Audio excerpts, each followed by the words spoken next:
Hello, everyone. I'm sitting in my car. It's after work. I'm waiting for something, and I figured I'd spend this time with you before I go home. And so, out here on the go, we're going to have our first installation of Chiari Talk. Today's topic of Chiari Talk is individuality. When I was first diagnosed back in 2005, I was 32 years old, and I had never heard of Arnold Chiari malformation before in my life. I was confused. I did a lot of reading, a lot of research just to wind up being more confused. And I thought I was the only alien on the planet with this condition. It so happened that when I was decompressed after my surgery, when I came home from the hospital, new neighbors were moving in upstairs from me. And lo and behold, my new neighbor that was moving in also had Chiari malformation. She had been decompressed 10 years prior to me. I was in shock.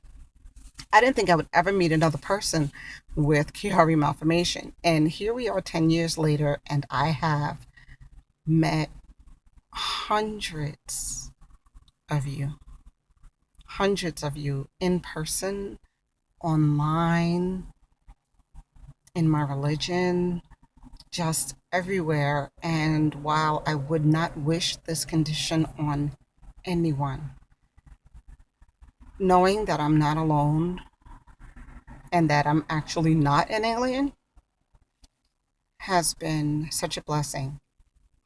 And one, I would definitely like to thank all of you who have befriended me and who have helped educate me and help me come to terms with this condition. And that it's not something for me to be ashamed of, but that it is a part of me. I was born this way. And accepting it is what finally helped me truly learn how to live with it. On that note, on the subject of individuality, I wanted to share with you what I learned in general and about myself. In general, Chiari malformation, formerly known as Arnold Chiari malformation, not to be confused with Budd's Chiari, has multiple different types. So it is not a cookie cutter condition. There are differences between each type. There are similarities between the types. And in addition to that, each person with Chiari malformation is different. We are not all the same. So often when you go to do research and educate yourself on the condition, you will see websites or information people will post that says you cannot do this. Like, oh, my favorite, you cannot lift anything heavier than a gallon of milk, or something of the sort. That was actually a topic for conversation in one of the forums on Facebook recently. Every Chiarian isn't the same. Therefore, when it comes to what it is a Chiarian can and cannot do, there are certain things that, yes, will apply across the board to a certain extent. And then there are other things that are person by person. You have to know yourself. You have to know your strengths, your weaknesses, your tolerances, and hopefully, prayerfully, you have a pretty decent relationship with your doctor or your neurosurgeon or both, who can coordinate your care well. Therefore, I can truly only speak for myself when it comes to my limitations or what I can do as a Chiarian. I was born with the Chiari, but I wasn't diagnosed, as I mentioned before, until I was 32 years old. I suffered debilitating headaches my entire life, and it wound up being one of the family things that whenever Call from the oh, Johnston excuse me, Middle School. sorry about that, folks. I'm out, so naturally I'm recording on my cell phone. Anyway, it turned out that it wound up being a family thing that you would look at pictures of all the grandkids, and it was easy to pick Tony out. Why? Because I was the one screaming. I was always screaming. The question was, why was this baby always crying? And growing up, why did I have these headaches? Why were they so debilitating? Why did light hurt? Why did darkness hurt? Why did everything hurt? Why didn't doctors believe that children got headaches? And then finally, towards the teenage years, migraines became the big thing. So that's how it was. Oh, they're migraines. And that's what I believed. Oh, she's suffering a migraine. Light hurts, darkness hurts. It's a migraine, it's a migraine, it's a migraine.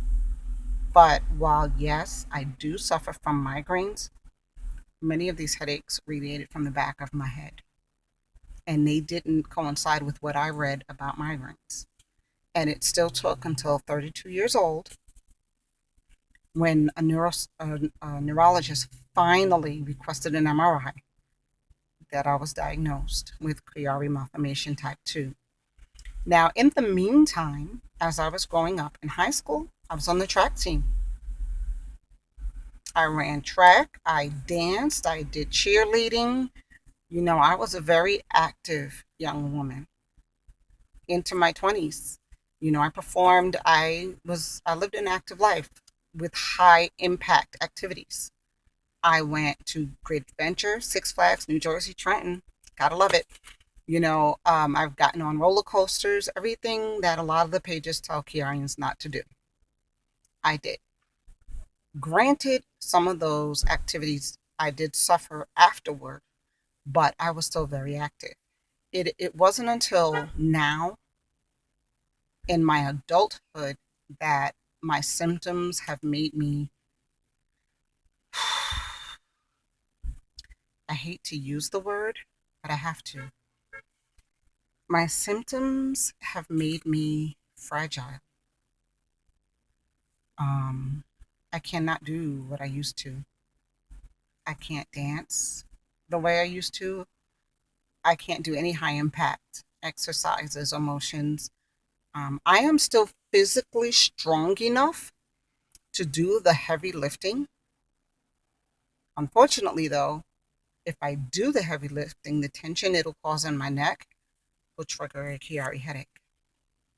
So I'm living with a situation now where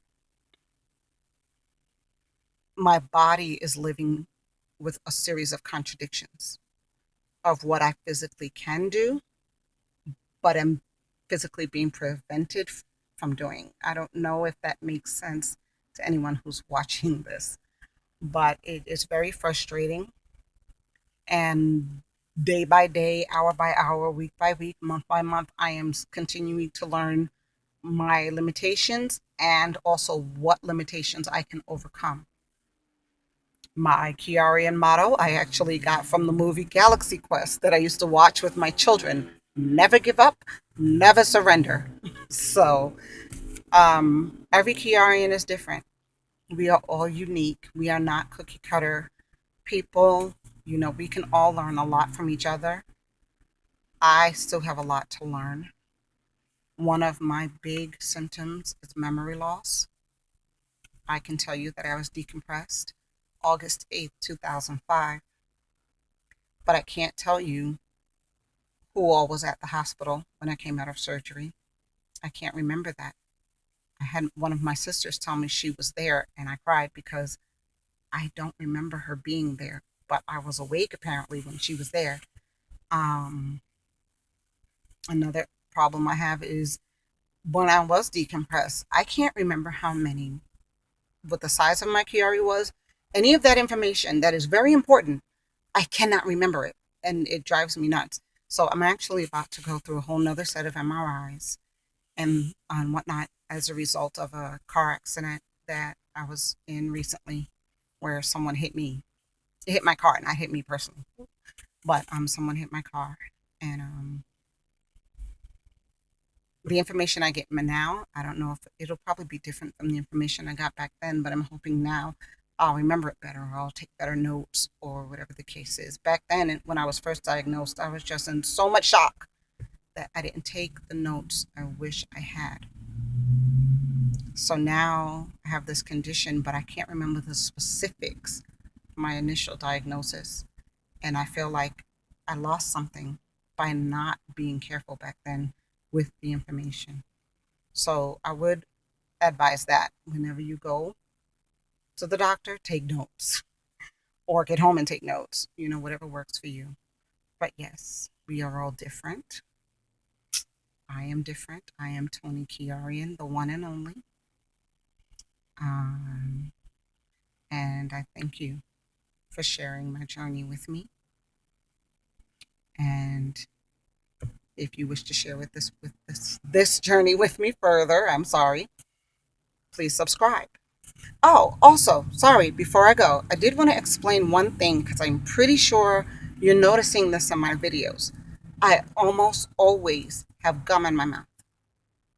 The reason, and I apologize for that, but the reason I will almost always have gum in my mouth is because, like a lot of Chiarians, I have this wonderful ability to choke on air. Out of nowhere, I will begin to gag and I will begin to choke. And over the years, I have found that if I am chewing on gum, I won't choke. If I am chewing gum while I'm talking and constantly swallowing with the chewing of the gum, I won't spontaneously start gagging and choking on air.